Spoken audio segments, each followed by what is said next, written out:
नमस्कार दोस्तों, आज की कहानी का शीर्षक है घर। ये घर मेरा है, इतना बड़ा घर।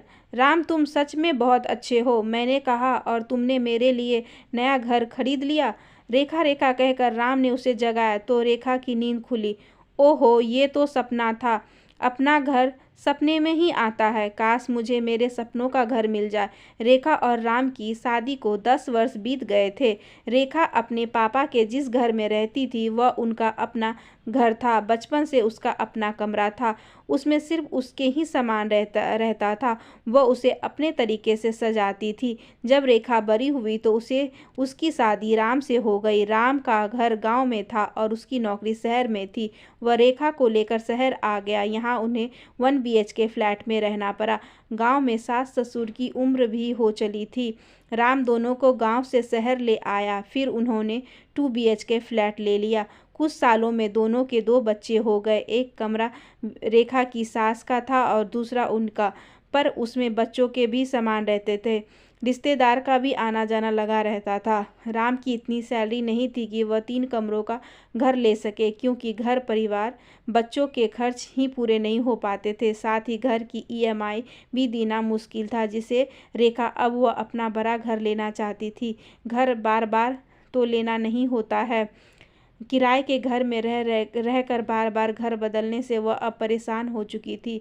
एक दिन रेखा ने राम से कहा कि माँ, बाबूजी अब यहाँ आकर रहने आ गए हैं। गांव का घर और खेत ऐसे ही हैं, उनको संभालने वाला कोई भी नहीं है। उन्हें हम बेचकर शहर में 3 कमरों वाला घर ले लेते हैं, इसमें सभी को सुविधा हो जाएगी। यह सुनते ही राम भड़क गया। तुम माँ बाबूजी के जीते जी उनकी जायदाद बेचना चाहती हो? वह उनका धन है, वह उसका कुछ भी करे। मैं उनसे ये कभी नहीं कहूँगा। और तुम भी भूल जाना, तुम्हें अब इसी घर में गुजारा करना है।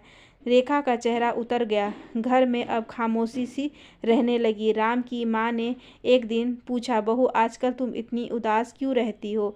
तबीयत तो ठीक है ना? जाओ आराम कर लो, खाना मैं बना लूँगी।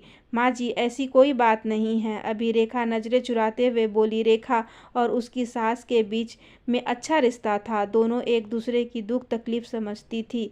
रेखा अपने सास ससुर की भी मन से सेवा करती थी, उनका बड़ा ख्याल रखती थी।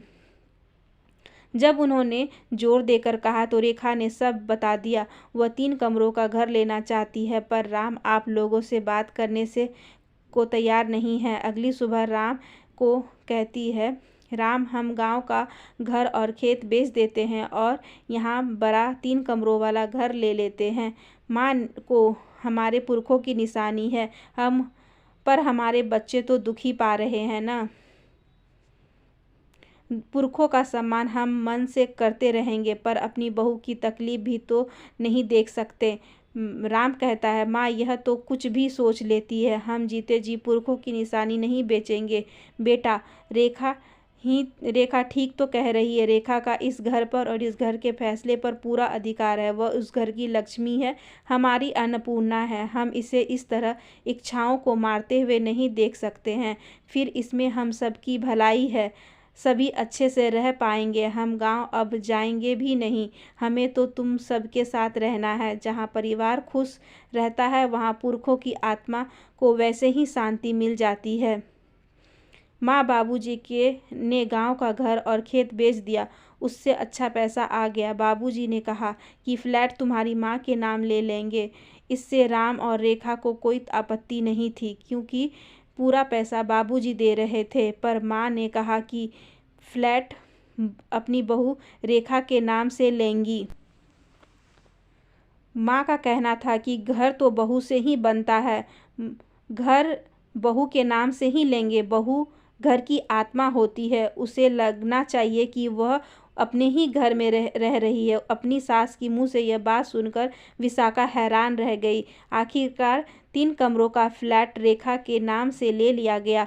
घर की नेम प्लेट पर रेखा निवास लिखवाया गया। रेखा का सपना सच हो गया।